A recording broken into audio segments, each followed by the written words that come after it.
En Russie, le premier sous-marin nucléaire porteur standard de missiles hypersoniques Tsirkon, le sous-marin nucléaire lanceur d'engins du projet ISN Empervi, a été mis à l'eau. Qu'est-ce que cela signifie ? Pourquoi le missile a-t-il reçu précisément ce nom ? Où extrait-on le zirconium en Russie et pourquoi la concurrence mondiale autour de ce métal s'intensifie-t-elle ? Nous en parlerons, ainsi que de l'exploit de la semaine, dans cette émission après un bref résumé des nouvelles positives.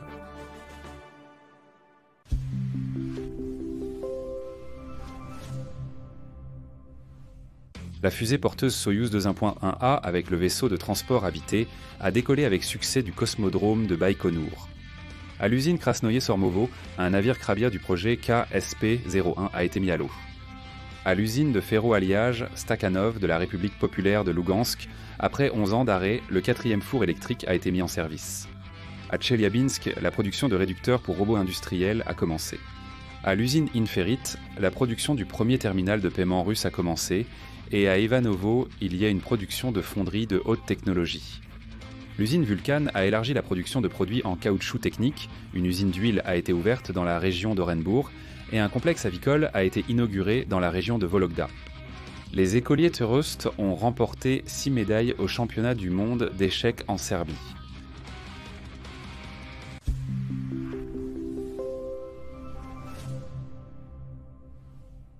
Au chantier naval Sevmak, le 4e sous-marin en série Perm du projet Yasen-M a été sorti de l'atelier de construction.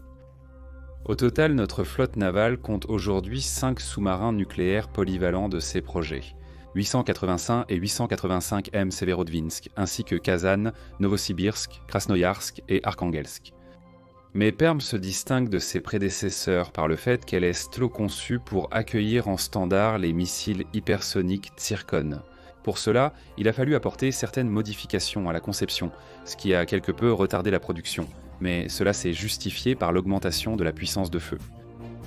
Les lanceurs basés en mer sont unifiés avec les lanceurs des missiles anti-navires universels à moyenne portée Onyx et des missiles de croisière Calibra. Autrement dit, l'adversaire ne saura jamais avec quel moyen de destruction exact notre sous-marin prépare sa frappe. Et pas seulement elle. Bien que Perm soit devenu le premier porteur officiel, tous ces navires prans en frères du même projet ont également reçu la capacité d'utiliser les zircons. Cela signifie donc que leur salve hypothétique totale pourrait atteindre 192 missiles, chacun étant capable de transporter une ogive nucléaire. Ajoutons à cela les sous-marins du projet 949 Antei et les porteurs de surface. Et nous pouvons alors imaginer approximativement la menace que représente pour l'adversaire la seule composante navale, rien que pour ce type d'armement. Le 3 décembre 2024, la marine de la Fédération de Russie a organisé pour les observateurs de l'OTAN une démonstration spectaculaire en Méditerranée.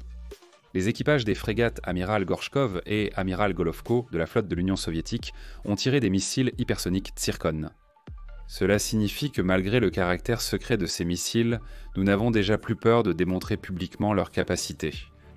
Cependant, ces lancements de démonstration n'ont apporté aucune clarté aux étrangers, et toutes les informations publiques sur les capacités de ces engins restent jusqu'à présent de nature spéculative.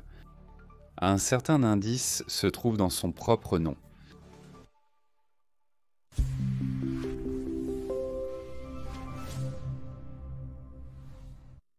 Le zirconium est un métal nommé d'après le minéral zircon qui possède une grande dureté, un point de fusion élevé et une résistance à la corrosion. Il n'y a pas d'informations précises sur son utilisation dans le missile du même nom, mais cela serait tout à fait naturel. Comme on le sait, les armes hypersoniques et les objets traversant l'atmosphère chauffent jusqu'à des températures de plusieurs milliers de degrés Celsius. L'oxyde de zirconium est un matériau céramique à haute résistance thermique, traditionnellement utilisé dans les revêtements de protection thermique des moteurs d'avions et des engins spatiaux. Il n'est pas exclu qu'il soit également utilisé dans le carénage ou le corps du zircon pour le protéger de la surchauffe. Le zirconium est également ajouté aux alliages réfractaires à base de nickel et de titane afin d'améliorer leur résistance à la corrosion et aux contraintes thermiques. Il est donc probable qu'il fasse aussi partie de la composition du moteur du missile, mais cela reste une supposition. Cependant, le zirconium possède également d'autres propriétés qui le rendent indispensable dans d'autres domaines importants, comme l'énergie nucléaire. Après que notre pays a lancé la première centrale nucléaire au monde en 1954, les scientifiques soviétiques se sont penchés sur la question d'améliorer l'efficacité économique des centrales. Pour cela, il était nécessaire de remplacer l'acier inoxydable dans les gaines des crayons combustibles et d'autres éléments du cœur du réacteur par un matériau ayant une absorption de neutrons plus faible. Le candidat idéal pour ce rôle s'est avéré être le zirconium, non seulement solide et résistant à la chaleur, mais possédant également la transparence neutronique nécessaire. Depuis lors, il est devenu un matériau de construction indispensable pour les réacteurs nucléaires, les centrales électriques et les installations nucléaires de la marine. De plus, le zirconium dégage une énorme quantité de chaleur et de lumière lorsqu'il brûle.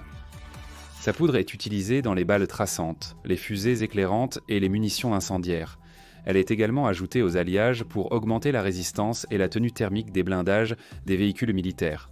De plus, l'oxyde de zirconium est utilisé dans les technologies furtives pour réduire la signature radar. Selon certaines informations, le missile Tsirkon serait justement équipé de cette technologie, ce qui indique une nouvelle fois indirectement l'utilisation de ce matériau. Tout ce qui précède n'est pas connu que de nous. Mais seules quelques rares nations disposent de réserves de zirconium et savent le traiter.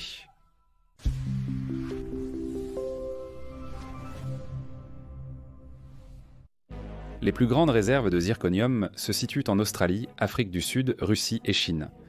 Dans notre pays, les principaux gisements sont ceux de Kovdorskoye, dans la région de Mourmansk, Touganskoye, Rassipnoye, dans la région de Tomsk, ainsi que quelques autres. Par ailleurs, d'énormes réserves et ressources de zirconium sont concentrées dans les syénites néphéliniques du massif ultra-alcalin de Lavozersky, sur la péninsule de Kola, où ce métal fait partie de nombreux minéraux. Mais il ne suffit pas de posséder des réserves, il faut aussi savoir en faire un produit fini. Aujourd'hui, seule la Russie, les États-Unis, le Canada, la France, la Chine et le Japon disposent d'un cycle complet de fabrication de produits en zirconium. Dans notre pays, cela se fait à l'usine mécanique de Tchipetsk, en République d'Oudmourtie. C'est l'un de ces cas agréables où rattraper qui que ce soit est inutile. Nous disposons déjà des ressources et des technologies nécessaires et nous savons produire du zirconium avec une pureté de 99,95% pour l'industrie nucléaire. Récemment, on a appris qu'un autre projet serait lancé dans la région de Mourmansk pour exploiter les gisements de minerais de zircon-brettolite, de l'extraction à l'enrichissement. Ici, on extraira non seulement du zirconium, mais aussi des métaux de terre rares. Les réserves totales de minerais sont estimées à plus de 20 millions de tonnes. De nos jours, cela devient un facteur géopolitique important. Ainsi, en réponse aux droits de douane de Trump, la Chine a instauré cette semaine un contrôle sur l'exportation des soi-disant terres rares lourdes. Le contrôle s'applique non seulement aux terres rares elles-mêmes, mais aussi à leurs composés ainsi qu'aux produits finis. Cela signifie que les Américains auront plus de difficultés et paieront plus cher pour obtenir les matières premières nécessaires à la production de missiles, satellites et autres produits technologiques. Cela rend d'autant plus précieux ce que nous possédons sur notre propre terre. Revenons au sous-marin nucléaire Perm. En 2026, elle rejoindra la flotte navale et deviendra le 6e sous-marin du projet ISN-M en service. 3 autres sous-marins similaires sont en construction et 3 de plus sont prévus. C'est une véritable puissance et, comme nous l'avons montré, elle est désormais assurée notamment par des ressources rares et les technologies de leur traitement. De nouveaux gisements et des capacités de production garantissent que la Russie non seulement conservera son leadership dans la course au zirconium, mais continuera aussi à donner le ton là où les autres sont obligés de suivre. Nous vous tiendrons informés des événements. Ensuite, parlons des héros.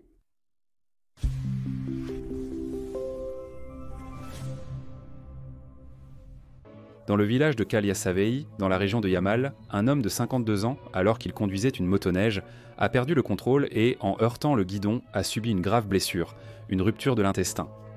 L'ambulancier Stanislav Konevets, arrivé sur les lieux, a compris qu'une opération urgente était nécessaire et a appelé un hélicoptère médicalisé. Mais ce jour-là, une tempête de neige faisait rage et tous les vols étaient suspendus. Il était impossible d'attendre, alors Stanislav a décidé d'agir.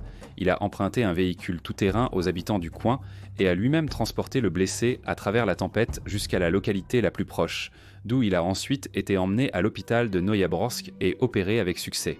Il s'est avéré que Stanislav sauvait régulièrement des gens de cette manière. Rien que cette année, il a évacué avec succès à 3 reprises des blessés, nécessitant une aide d'urgence, risquant ainsi sa propre vie et parcourant des dizaines de kilomètres sous le mauvais temps. C'est exactement ainsi que se manifeste la véritable dévotion à sa cause et le patriotisme. Nous remercions Stanislav pour son exploit et lui souhaitons une bonne et solide santé.